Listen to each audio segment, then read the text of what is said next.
नमस्कार दोस्तों, स्वागत है आप सभी का मेरे इस यूट्यूब चैनल में। दोस्तों, जैसे कि आप सभी जानते हैं कि जब भी कभी इस पृथ्वी पर कोई ना कोई तपस्वी तपस्या करने बैठता था तो स्वर्ग में देवराज इंद्र को लगता था कि अब उनका सिंहासन मुश्किल में है और वे बिना बात को पूरी तरह से समझे तपस्वी की तपस्या को भंग करने के लिए किसी न किसी खूबसूरत अप्सरा को भेज देते थे और फिर स्वयं ही कामदेव के बाड़ों से आहट होकर तपस्वी अप्सरा के पीछे लग जाते थे। और जो उसके बाद होता था वह तो आप अच्छे तरीके से समझ सकते हैं, लेकिन इस बार जो हुआ वो अत्यंत ही रोचक है।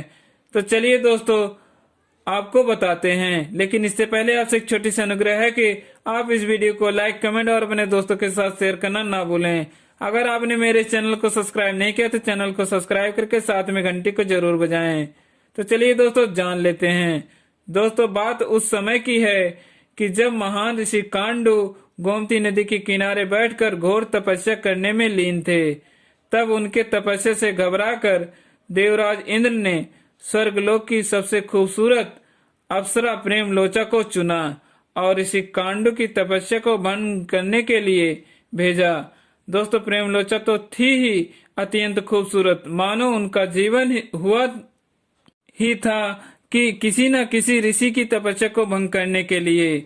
दोस्तों, अब जैसे ही ऋषि कांडू की नजर उनके तीखे नयनाक्ष पर पड़ी और वे उसी समय उनके समौन में डूब गए और कामदेव के बाड़ से आहट होकर अप्सरा का भोग करने के लिए उनके पीछे जंगल में चल गए।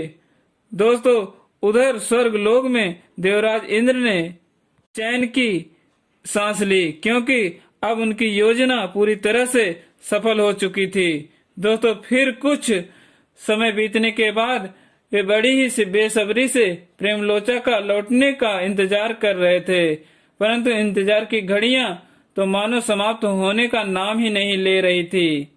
धीरे धीरे उन्हें कुछ पलों का इंतजार दिनों में और दिनों में महीनों तथा वर्षों में परिवर्तित हो गया। दोस्तों, और प्रेमलोचा का हाल भी बुरा था, क्योंकि ऋषि कांडू की तपस्या भंग करने का उनका लक्ष्य तो पूरा हो चुका था, लेकिन कई वर्ष बीत जाने के बाद भी ऋषि कांडू उन्हें छोड़ ही नहीं रहे थे। दोस्तों, प्रेमलोचा ऋषि कांडू के क्रोध से भली भांति जानती थी, इसलिए अब उनके पास ऋषि का साथ देने के अलावा दूसरा कोई रास्ता भी नहीं था।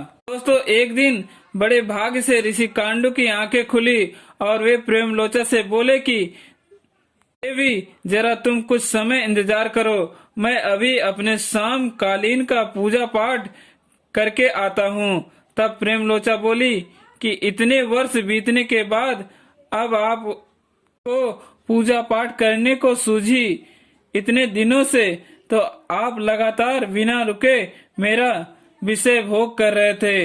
इस पर ऋषि कांडू बोले कि तुम सुबह ही तो आई हो और मुझे पूजा पाठ के बारे में ज्ञान भी देने लगी। दोस्तों, इस पर प्रेमलोचा ने उन्हें इंद्र के छल के बारे में सब कुछ सच सच बताया और कहा कि मुझे यहाँ आए पूरे के पूरे 907 वर्ष बीत चुके हैं। इतना सुनकर ऋषि कांडू का सिर लज्जा से नीचे झुक गया और फिर वे खुद पर शर्मिंदा होते हुए एक बार फिर पुनः नदी की ओर तपस्या करने चले गए। तो दोस्तों, आज की जानकारी बस यहीं तक। हम आशा करते हैं कि यह जानकारी आपको पसंद आया होगा। दोस्तों, अगर जानकारी पसंद आई हो तो वीडियो को लाइक, कमेंट और अपने दोस्तों के साथ शेयर करना ना भूलें। अगर आपने मेरे चैनल को सब्सक्राइब नहीं किया तो चैनल को सब्सक्राइब करके साथ में घंटी को जरूर बजाएं, ताकि सभी वीडियो की जानकारी आपको मिलती रहे। दोस्तों, फिर मिलेंगे अगली वीडियो के साथ, तब तक के